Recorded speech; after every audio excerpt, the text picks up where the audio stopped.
اور پھر اس کی روشنی میں تربیت اور تزکیہ کرنے کے لیے کائنات کی سب سے ارفع ہستی محمد الرسول اللہ صلی اللہ علیہ وسلم کو ہادی و مرشد بنا کے بھیجا ہے۔ اس ہستی پر کروڑہ درود و سلام ہوں جس ہستی نے اللہ ذوالجلال کے پیغامات کو بھی پہنچایا اور تربیت اور تزکیے کی ذمہ داری کو بھی بخوبی نبھایا، اور امت کو اس بات کی خبر دی کہ جس طرح چھوٹے چھوٹے اعمال کی وجہ سے بہت بڑے درجات انسان کو نصیب ہوتے ہیں، اسی طرح بعض ایسے اعمال ہیں جن اعمال میں انسان اگر لگ جائے تو اس کی زندگی کی جملہ نیکیاں ضائع بھی ہو جاتی ہیں۔ کس قدر وہ انسان محروم ہے، کس قدر انسان وہ خسارے میں پڑنے والا ہے جس کے کسی ایک عمل کی وجہ سے اس کی زندگی کے سارے نیک اعمال ضائع ہو جائے۔ اس لیے ہر مسلمان کو یہ سمجھنا چاہیے کہ وہ کون سے ایسے اعمال ہیں جس سے میری زندگی کی ساری نیکیاں ختم ہو سکتی ہیں، مجھے ان اعمال سے بچنا ہے، ان کے قریب نہیں جانا، اس سے گریز کرنا ہے، اجتناب کرنا ہے۔ اعمال کے ضائع ہونے کے متعلق اللہ ذوالجلال نے ایک اصول دیا ہے اور اپنے محبوب سے یہ اعلان کروایا ہے، قُلْ هَلْ نُنَبِّئُكُمْ بِالْأَخْسَرِينَ أَعْمَالًا، آپ فرما دیجئے کیا ہم تمہیں اس بات کی خبر نہ دیں کون ہے جو اعمال کے خسارے کو پانے والا ہے، جس کے اعمال ضائع ہو جائیں۔ الذین ضل سعیہم فی الحیات الدنیا، محنت بھی کرتے ہیں، قد و کاوش بھی کرتے ہیں، نظر بھی آتے ہیں کہ بہت کام کر رہے ہیں، لیکن ان کی ساری یہ کوششیں رائے گاں چلی جاتی۔ وَهُمْ يَحْسَبُونَ أَنَّهُمْ يُحْسِنُونَ صُنْعًا، حالانکہ وہ یہ سمجھتے ہیں کہ ہم تو بڑا اچھا کام کر رہے ہیں۔ أُولَئِكَ الَّذِينَ كَفَرُوا بِآيَاتِ رَبِّهِمْ، یہی وہ لوگ ہیں جنہوں نے اللہ ذوالجلال کی نشانیوں کا انکار کر دیا اور رب کی ملاقات کا بھی انکار کر دیا۔ کہتے ہیں کون سی قیامت، دیکھا جائے گا، والعیاذ باللہ اس طرح کے الفاظ بولنے سے بھی انہیں شرم و حیا نہیں آتی۔ فَحَبِطَتْ أَعْمَالُهُمْ، ان کے سارے اعمال ضائع ہو جائیں گے۔ فَلَا نُقِيمُ لَهُمْ يَوْمَ الْقِيَامَةِ وَزْنًا، قیامت کے دن ان کے اعمال کا کوئی بھی وزن نہیں ہوگا، اس لائق ہی نہیں ہوں گے ان کے اعمال کہ ان کا وزن کیا جائے، اس لائق ہی نہیں ہوں گے کہ ان کو تولا جائے، بلکہ انہیں بغیر وزن کیے اور بغیر تولے ہی جہنم رسید کر دیا جائے۔ اللہ ذوالجلال ہم سب کو محفوظ فرمائے۔ حبطت اعمالهم، احباط عربی زبان میں کہتے ہیں کسی چیز کا باطل ہونا، ضائع ہو جانا، بیکار ہو جانا، بے نتیجہ ہونا، رائے گاں چلا جانا۔ علماء امت نے احباط کی تعریف کرتے ہوئے لکھا ہے، ابطال الحسنات بالسیئات، گناہوں کی وجہ سے نیکیاں ضائع ہو جائیں، اس کو احباط کہتے ہیں۔ اور قرآن نے اسی کے متعلق بیان کیا ہے کہ انسان کی بہت ساری نیکیاں چند برائیوں کی وجہ سے ضائع ہو جاتی ہیں۔ وہ کون سے اعمال ہیں جو نیکیوں کو کھا جاتے ہیں؟ کوئی نیکی رہتی نہیں ہے۔ سب سے پہلا عمل یہ ہے انسان اللہ ذوالجلال کی ذات کا کفر کرے، انکار کرے، صفات کا انکار کرے، اللہ ذوالجلال کی ربوبیت کا انکار کر دے، الوہیت کا انکار کر دے، اللہ کے ناموں کو نہ مانے، اللہ کی صفات کو نہ مانے۔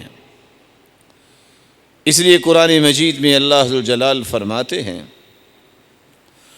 وَمَن يَكْفُرْ بِالْإِيمَانِ فَقَدْ حَبِطَ عَمَلُهُ وَهُوَ فِي الْآخِرَةِ مِنَ الْخَاسِرِينَ۔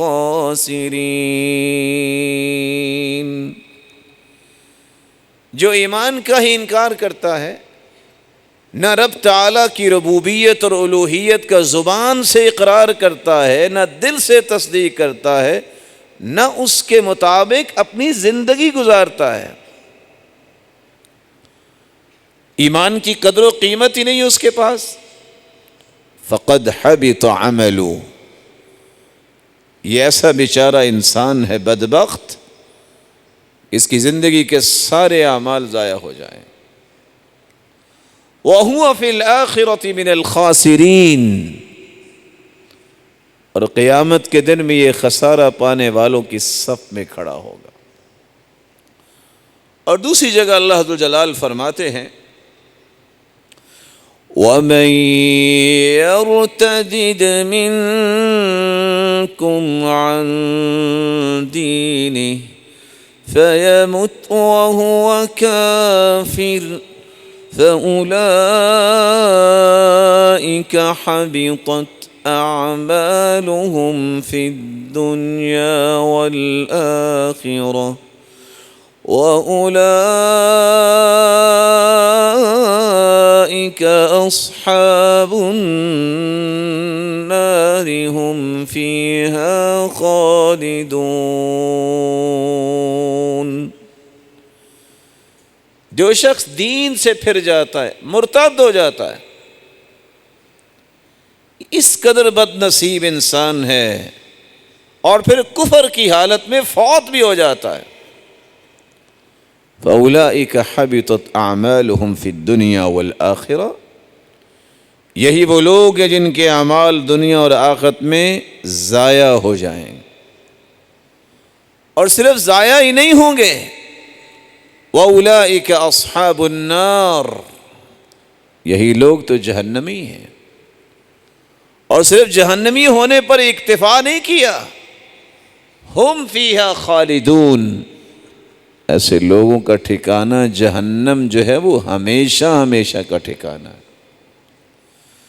تو اللہ ذوالجلال کی ذات کا انکار کر دینا کہ اللہ ذوالجلال کی ذات ہے ہی نہیں، جیسا کہ آج ملحدین کہتے ہیں، جیسا کہ کچھ لوگ پڑھے لکھے بھی رب تعالیٰ کی ذات کا انکار اس انداز سے کرتے ہیں کہ جو کچھ نظر آ رہا ہے یہ اللہ ہی ہے، نہیں، اللہ کی ذات بائن عن خلقی، مخلوق سے جدا ہے، ذات کے اعتبار سے عرش پر مستوی ہے، بلند ہے، قائم ہے، مخلوق کے اندر نہیں ہے۔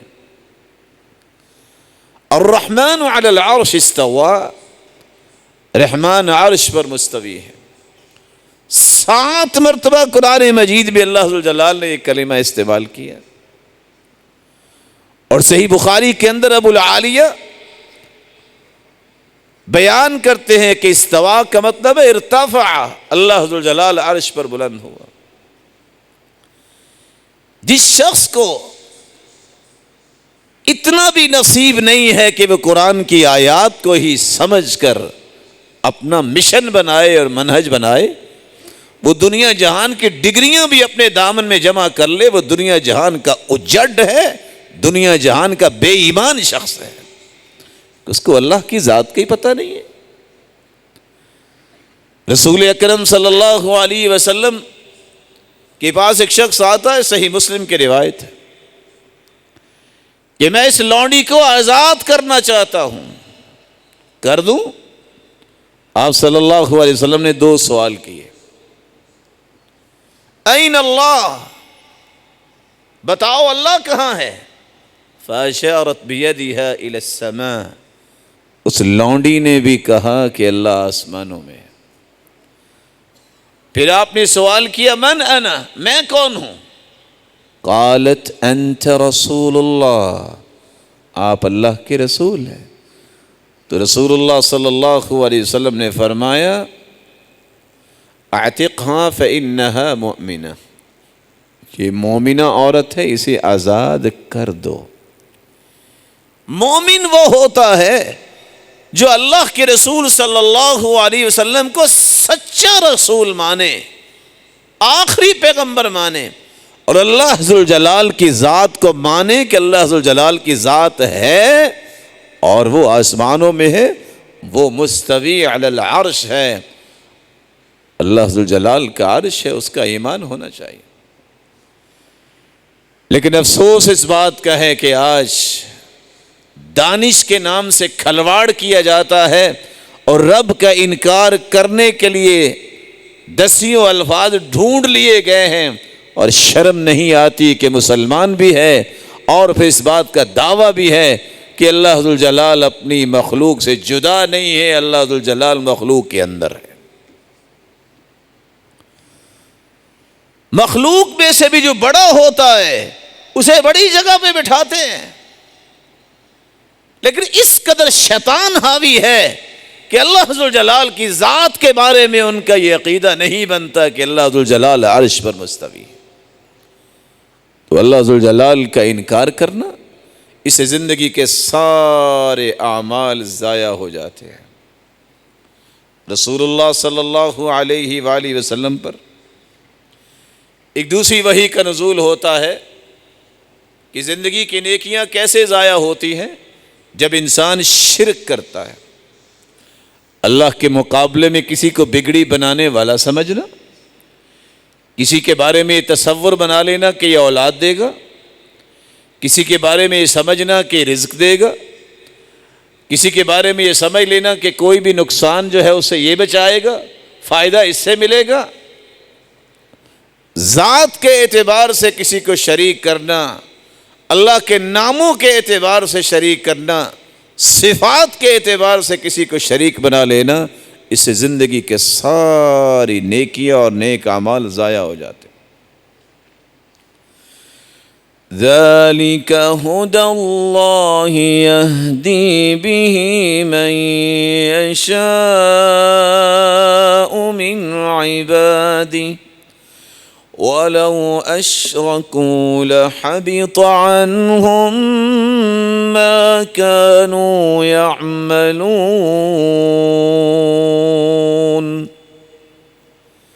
یہ ہدایت تو اللہ اس کو دیتے ہیں جس کو اللہ پسند فرماتے ہیں. اور ہدایت کیا ہے؟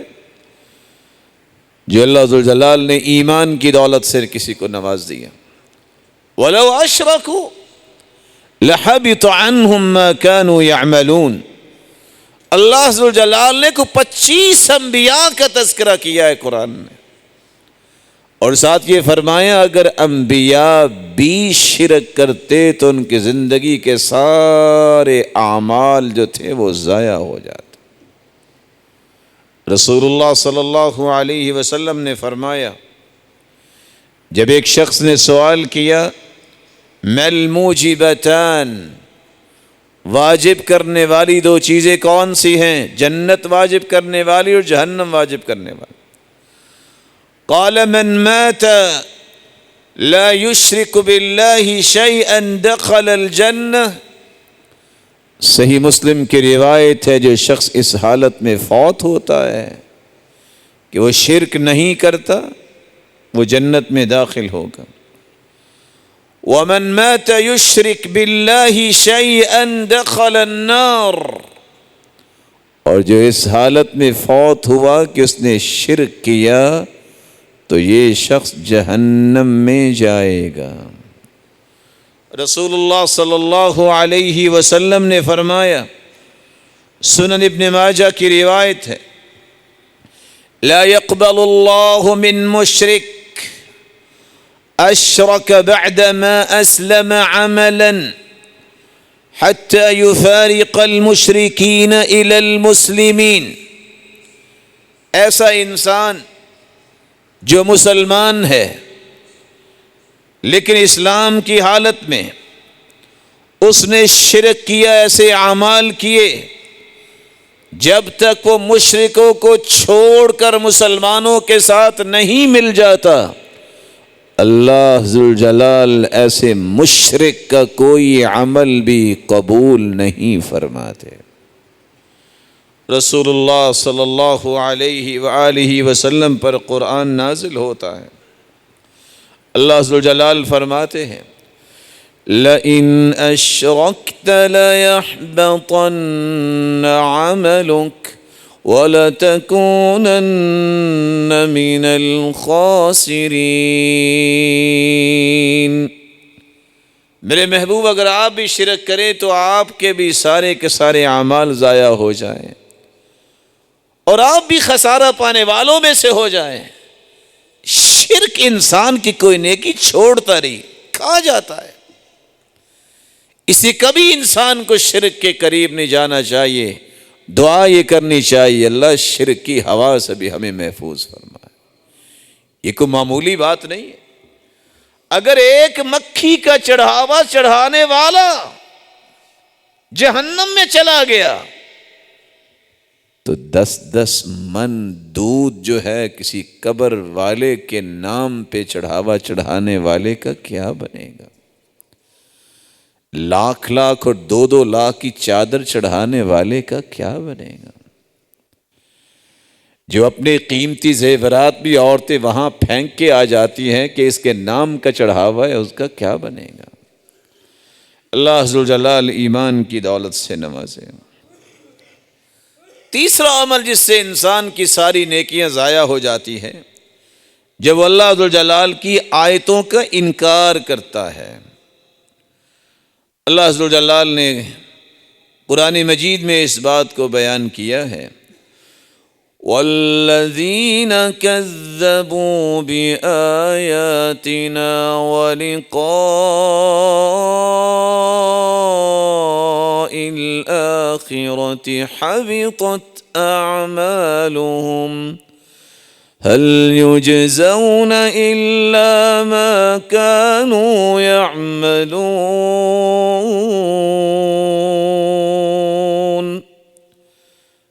جو لوگ ہماری آیتوں کا انکار کرتے ہیں اور آخرت کے دن کا انکار کرتے ہیں، ان کی زندگی کے سارے اعمال ضائع ہو جائیں گے اور انہیں اسی چیز کا بدلہ ملے گا جو انہوں نے عمل کیا۔ عمل کیا کیا؟ آیتوں کا انکار کیا ہے، تو اللہ ذوالجلال بھی ایسے لوگوں کو کہاں بھجوائیں گے؟ جنت سے انکار ہو جائے گا، وہ جہنم رسید ہوں گے۔ چوتھا عمل جس سے انسان کی زندگی کے اعمال ضائع ہو جاتے ہیں، جب اللہ ذوالجلال کی رحمت سے مومنوں کو مایوس کر دے۔ مایوس ہونا یہ گمراہوں کا طریقہ ہے۔ وَمَن يَقْنَطُ مِن رَحْمَةِ رَبِّهِ إِلَّا الضَّالُّونَ۔ گمراہ لوگ یہ اللہ کی رحمت سے نا امید ہوتے ہیں، مایوس ہوتے ہیں۔ مومن مایوس نہیں ہوتا، اسے اگر کوئی تکلیف بھی آتی ہے، مالی تکلیف آئے تو وہ جانتا ہے ان رزق المؤمن یستبطأ، مومن کا رزق لیٹ ہوتا ہے، بند نہیں ہوتا۔ یہ یقین کرنا چاہیے۔ کوئی تکلیف آتی ہے تو وہ جانتا ہے کہ ہمیشہ رات نہیں رہتی، دن تو آئے گا ہی نا، اسے یقین ہوتا ہے۔ اس لیے زندگی میں کبھی بھی مایوس نہ ہوئے، اللہ کی رحمت سے نا امید نہ ہوئے۔